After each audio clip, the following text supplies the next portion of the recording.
We are at the Mount Gay Rum Tour. We're gonna meet up with everybody. We're about to go inside the gift shop, tour, bar, restaurant area. Check what that's up.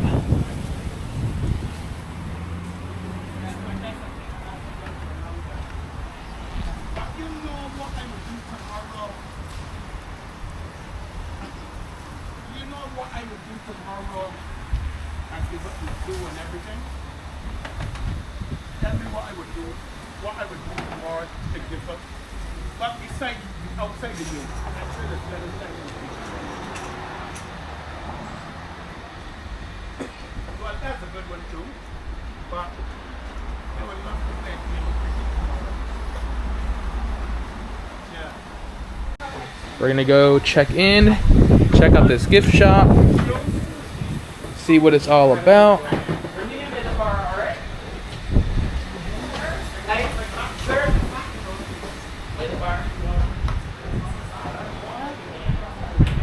And this is the Mount Gay gift shop.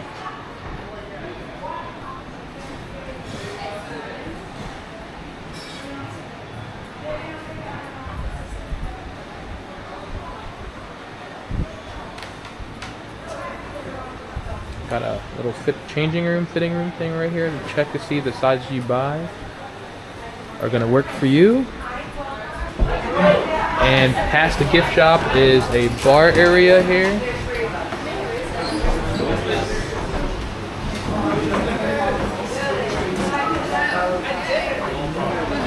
So we got Phil's here, Mel's here. Oh, my bad. And then we got Matt right here. Cheers. Cheers. Wait, quick. Hey. How you doing? Good, bro. How are you, man? Great. Good. Let me hold your bag. Dust in a nutmeg, some hallucinogen. What's your name? Garnish. Adrian is my name. Adrian. Hooking us up here with some rum punch. No, Planter's Punch. Oh, Planter's Punch. A play on rum punch. Gotcha. Your garnish in the form of orange. You gotta keep your vitamin C levels up. Okay. Straws to complete you folks. Ladies first. Thank you. You're a lady. And here I'm you not go, a a young lady. man. Thank you, brother man. You're gonna follow that crowd. You can go this way. All roads lead home. All right. And that's your tour. Thank you. So much.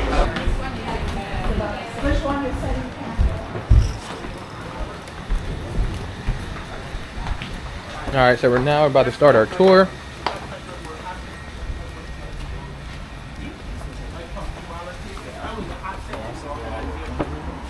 What do you mean, like, pulling out She's been taking green monkeys and bags. I'll put some right here. Seriously? Yeah, I cooked green this morning. Got the 1703. Hey, good morning again, everyone. Morning. How are we doing? My name is Damien. I'm going to be your tour guide this morning. And we're going to talk a bit about rum. So, before we get into rum, I always like to say the story of rum in Barbados begins with the story of sugarcane in Barbados. Right? Now, sugarcane is not indigenous to this island, but people used to plant it here originally. No, it was not a very successful crop in the beginning until it was reintroduced by a Dutch sailor called Pieter Blower. Now, he brought this sugarcane from the Dutch colonies in Brazil. Now, when he reintroduced sugarcane onto the island, they didn't just reintroduce it, they reintroduced new growing techniques as well. Because at the time, the settlers here would have been growing mainly cotton, they would have been growing mainly indigo and potatoes. Now, fast forward a decade after this crop was reintroduced, the island was covered in sugarcane. Barbados became the first, if not the only, monocropping sugarcane producing plantation society in the world. Now, when we started to produce all of this sugarcane, to make all this sugar, there's a byproduct of sugar called molasses. Now, at the time, these gentlemen did not know what to do with molasses. They used to discard it everywhere. So legend said, yeah, right? A gentleman told me, I said, why would they dump the molasses? But people didn't know what to do with it. They were after the sugar, right? No, they discarded the molasses. They dumped it into wells. They put it in barrels, allegedly threw it out to sea. But what would happen when they dumped it into these wells? It would obviously fill the wells up. The rain would fall. It would start to interact with the molasses. It would start to interact with the yeast in the atmosphere, and fermentation started to happen. No alcoholic spirit just laying around. What do you think would happen? People started to consume it. Because at the time, the island was filled with predominantly indentured Irish and Scottish immigrants, and the biggest part of the population would have been the enslaved Africans. Both of these people knew about fermented and distilled spirits. The Scottish and the Irish, they were obviously making whiskey a long time. Now the enslaved Africans, they knew about fermentation, about creating wines from natural resources that they would have had back home. So after there was notice by the plantation owners that people were consuming this spirit, they decided, let's make a butt off for it. They started to import stills onto the island, and this is really how rum was born.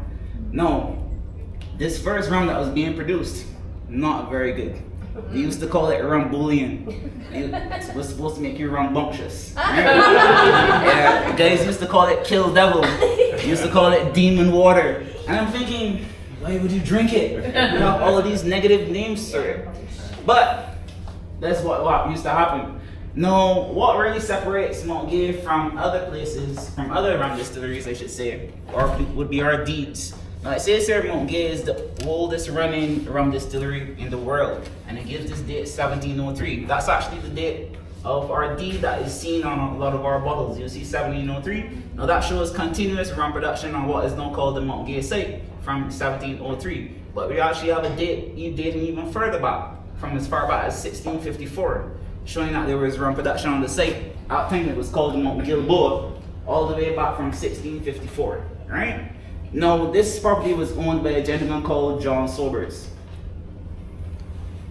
He was an Englishman, but he was not located on the island. So he needed someone to take care of the property for him. Now, he hired his friend called Sir John Gay Alley. Now, this gentleman, when he took over for his friend, he saw them making this rum bouillon, and he said he had an idea. He introduced double distillation, right? So they're making that they distill the spirits twice. Now what this did is it raised the ABV, the alcohol volume of the spirit, from 43% to about 70%, and it also made it a lot more palatable and easier to drink. So no more kill devil, no more rum bouillon. Now by doing this, he actually raised the price of the rum on the estate by 4 pence. And at one point, Montgay was making over half of the rum on the island. Alright? Now, there's a long history between Montgay and sailing. That's why you see all of these caps. We sponsor tons of regattas all over the world. The only way you can get one of these red caps is by participating and or winning one of the regattas. We call them the Montgay red caps. Alright? So, that being said, you're ready to go upstairs, learn a bit about our ingredients. And then after, we're gonna watch a video and do some tasting, alright? Alright, yeah. Caribbean. Molasses, they actually started to nickname it Black Gold. Alright? Now, Barbados is a bit different from a lot of the other islands in the Caribbean. That being said, by that, what I mean is that we are an island that is formed of coral and limestone rock. It's very porous, meaning that we don't have a lot of large bodies of water on the island. The majority of our water is underground, right? That's where we have a lot of streams, underground rivers. Now you would have lots of cave systems like this. As an example in the background is probably a picture of, say, Harrison's Cave. Normally along the island, you will see tons of what we call gullies. Gullies are collapsed cave systems that really shows that there's groundwater nearby. There's one on the distillery, and right next to that is the well. If you have groundwater, perfect place to build a well, right? Now only these three ingredients, water from the well, molasses, and yeast. We do two types of yeast, use two types of yeast. We do open air fermentation, so the yeast in the atmosphere is actually a single cell fungus that blows around the atmosphere. And we do cultured yeast. We do a closed fermentation with cultured yeast. This cultured yeast is actually cultured from the yeast that is blowing around at the distillery. Alright? We're gonna head inside. Alright, so we're about to head inside.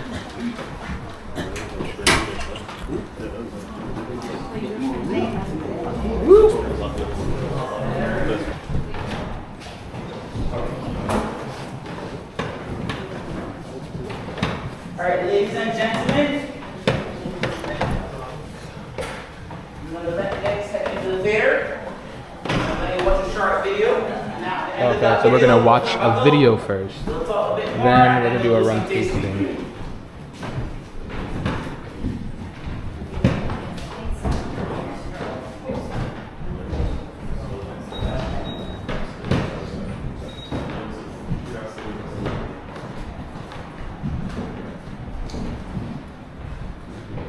This is the original Mount Gay pot still from 1760.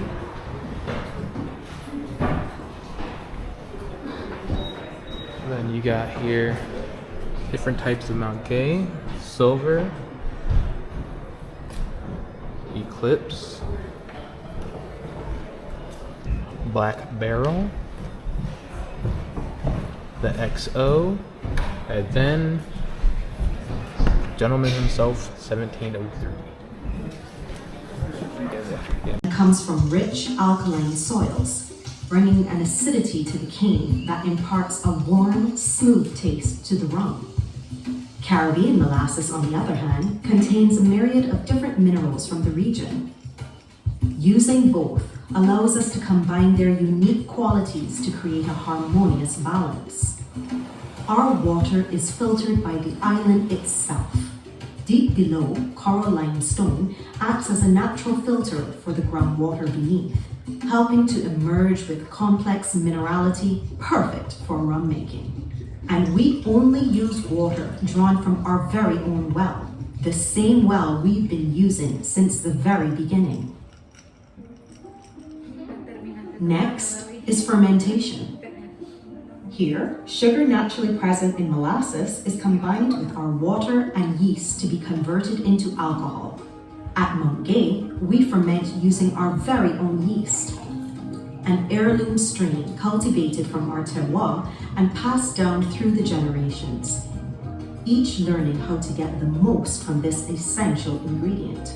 To make something truly exceptional, we use two types of fermentation: closed, where we seal away the wash, and open air, where the tropical climate allows the breeze to carry and add naturally occurring yeast.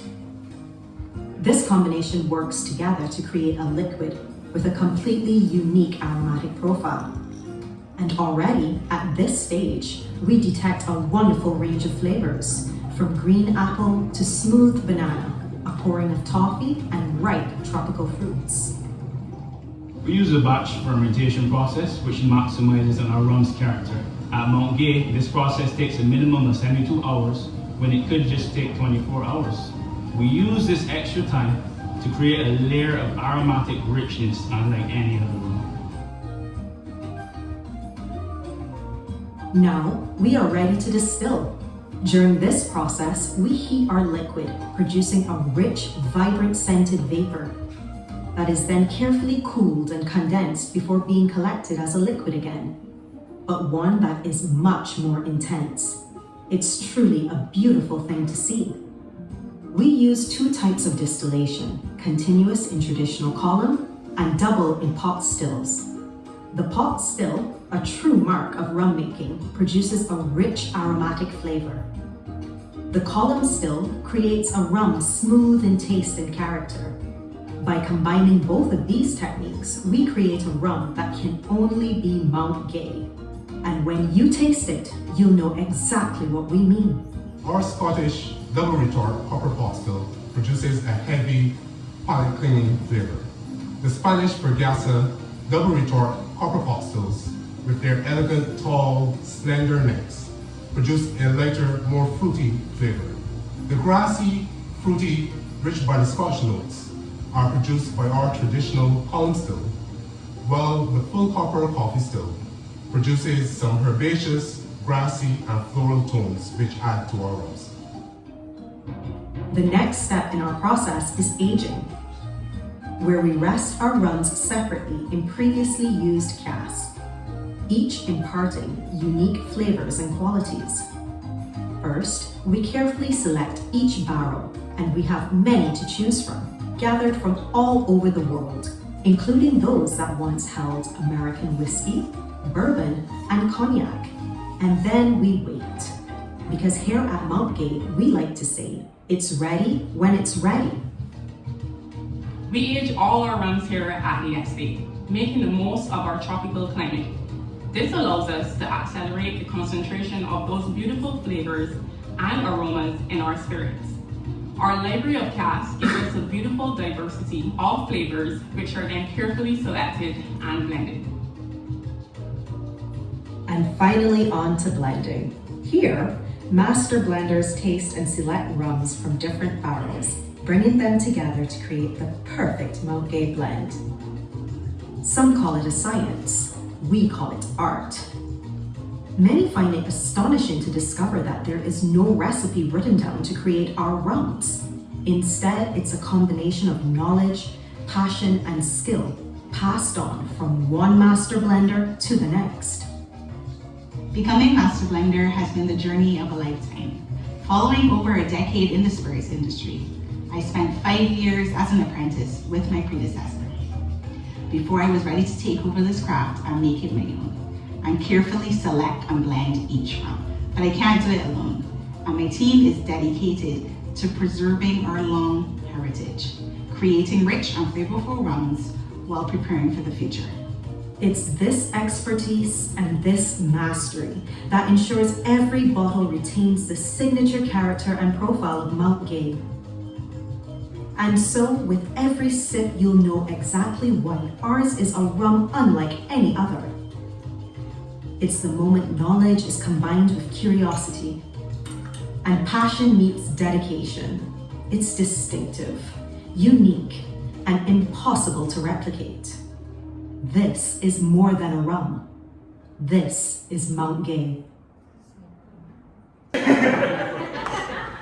Now the silver is, like I said, mostly column still distillate, but it has a bit of aged pot still distillate into it as well. Now all spirits start off as clear liquids when they're distilled. Remember I said that downstairs?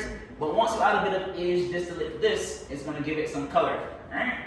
So what we do is that we put it through a process called triple charcoal filtration. It actually takes that color out and makes this a lot smoother for consumption. Not that it was ever kill devil, but you may add a bit of aged spirit to on your spirit, it's going to balance it a lot. Now this is a mixing rum. We wouldn't be drinking this neat, although we will today. This is what you find in your pina coladas, your mojitos. This goes well with anything citrus. This blends especially well with grapefruit juice, cranberry juice, your orange juice. You guys can start stepping forward and grabbing a glass.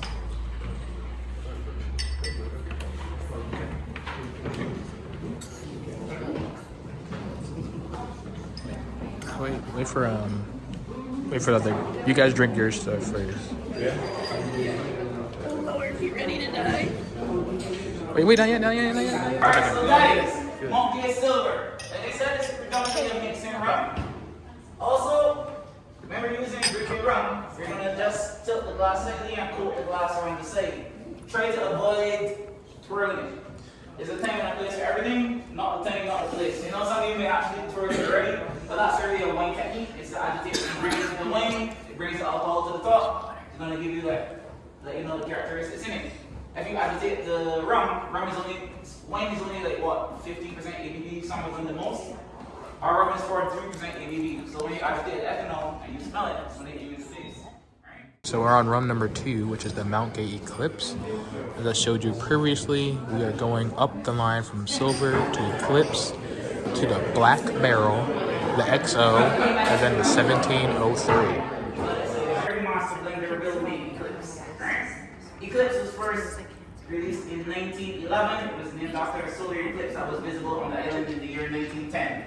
The first master blender that brought this to global prestige would have been McDonald Jessamy. We call this our rum punch rum. It's a cocktail rum as well. Again, not something that we would normally sip, but it's going to be a lot more full of characteristics than the silver because this actually spends time in the barrels, right? What we do with the Eclipse, we have a blend of rums between 2 up to 7 years old. This is aged completely in American whiskey barrels.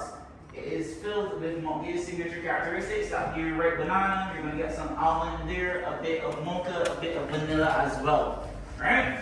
This will be a cocktail rum, like I said. I always tell people, when it comes to our rums, Coca-Cola stops here. You won't go. Coca-Cola does not go past here. So your rum and cokes, Eclipse, if you want to add it to silver, you can as well. But this is what we be using in our rum punches. This goes well with juices. Some people find it nice enough to flambe with as well. Alright? This is what we be putting on our rum cakes, our black cakes, if you're familiar with the black cakes on the island. That means that we basically soak our fruits in rum before we add them to our cake mixes. And then what that bakes is going to bake off the alcohol, but then we add rum to the cake again at the end. Alright? It's a very nice cake. So this, taste it. Baby.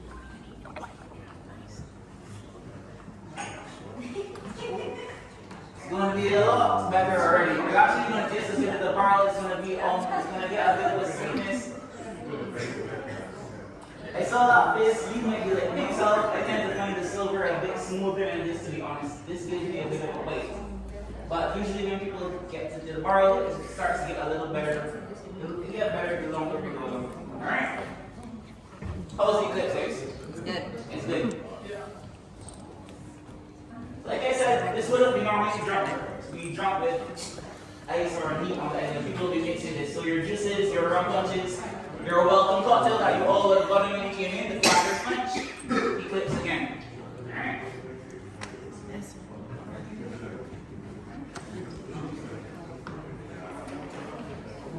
Any questions so far? You doing alright? Cool. Alright, cool.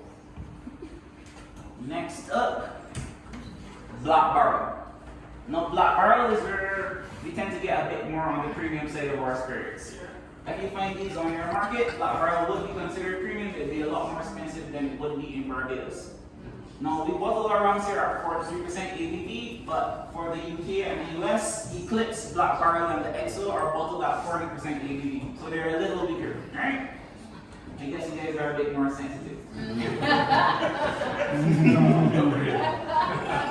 No, but really, it's more of a financial thing. It's a tax thing. So the higher the alcohol content, the more they have to pay, right? So they just bottle it at 40% for the pockets, right? Awesome.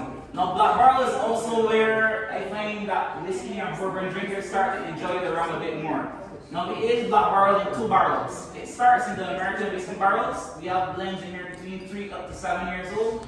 But the last 6 months of aging is done in some deeply charred bourbon barrels. So some barrels that would have been opened up and charred on the inside until they're looking like this. So when I give you the Black Barrel to taste, Black Barrel is actually what we would call our version of a spiced rum. We don't add any additives, any flavors, we don't add any sugars to our rum, but we created a rum that would give you those characteristics, right? That is the genius of a master blender sometimes. This Black Barrel is actually created by our previous master blender, Alan Smith.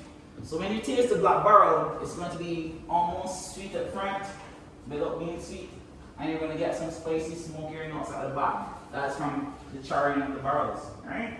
Now, this, some people find it nice enough to sip, but if you will have to mix it, no Coke, remember, you already passed that point. But it does pair well with things like ginger ale, ginger beer, apple juice, surprisingly, and if you want to make a nice rum sour, a nice Manhattan, you can use this as well. Alright? So step forward, I'm going to let you guys have a taste.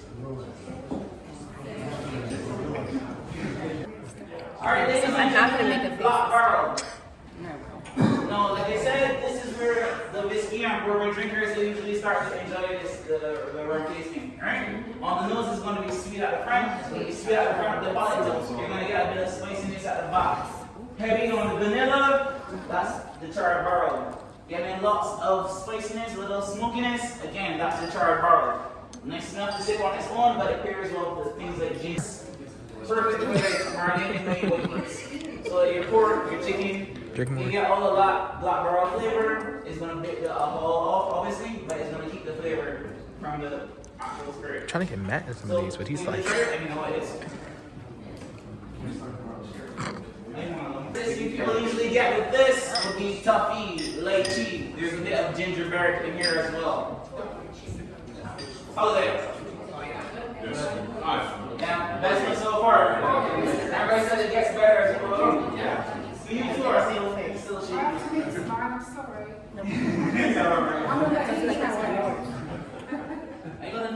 Alright, so ladies and gentlemen, I told you about Eclipse's sibling. Black Barrel also has a sibling. I like to call them siblings. Yeah.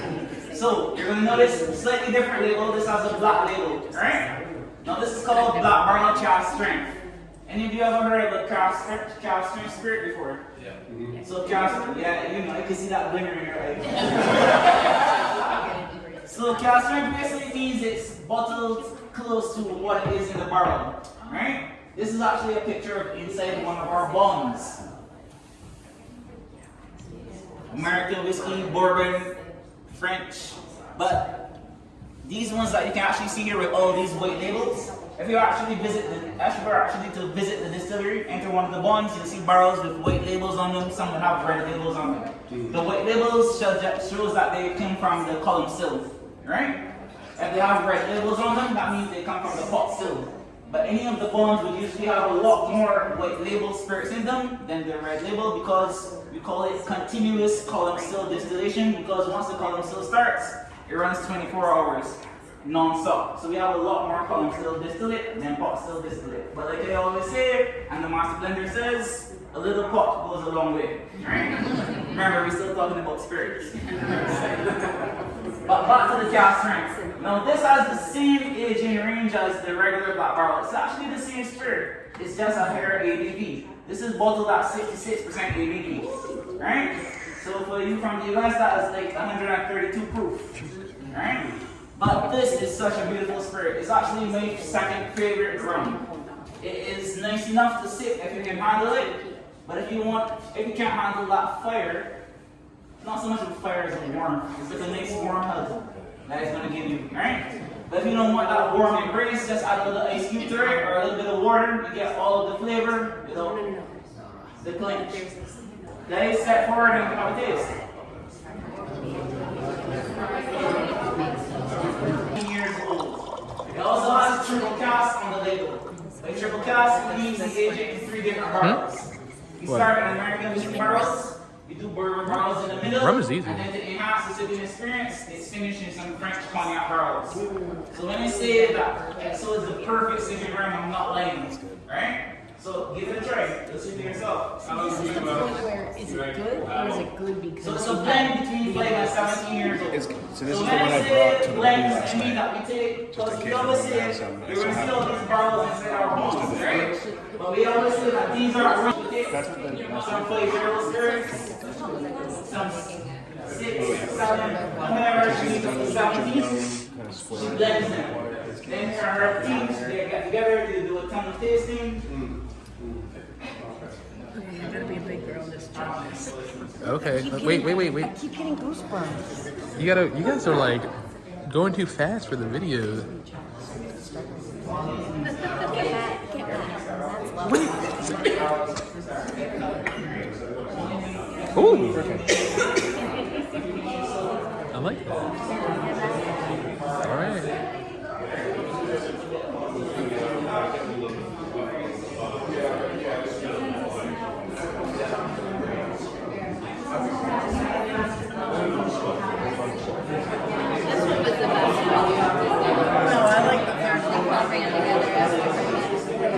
This by far was my favorite. Like, I gotta convince this one to stay down. Oh, you want another one? I'll get you another one. So guys, how was the rum tour? Good? What was your favorite part? I like the rum. Like the rum. All right. I like the water chaser. The water chaser. Okay. I like the tour guide. The tour guide. All right. And the history about making rum was cool too. Awesome. All right. Well, you heard it here, folks. The family liked it. We had a good time. Go back down to the bar and, chill out. 4 thumbs up.